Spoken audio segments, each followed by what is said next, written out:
So my question is, if we were to assume no growth in TIF, how does that compare to what projections you have? I guess that's really what I'm asking. We've provided that. We could hand that out. Okay.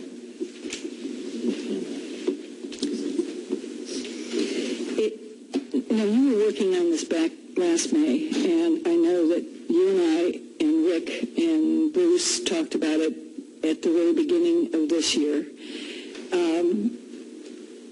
And we thought we would see some of this in May or June. Now, in May or June, the estimated TIF was, 16,368. And if we had done this in that time frame, and then the TIF went down 10%, what would that have done to us?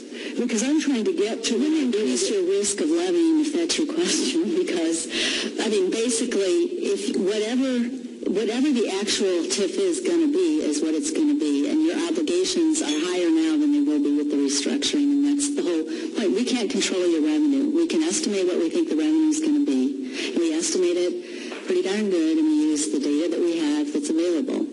I can't predict what happens in general reassessments.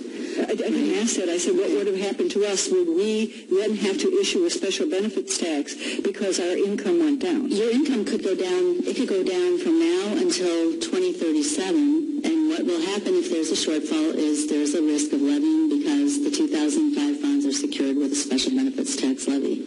Yes, and we are aware of that. So I guess I'm not actually wording my question properly, but perhaps you can when we get to that point.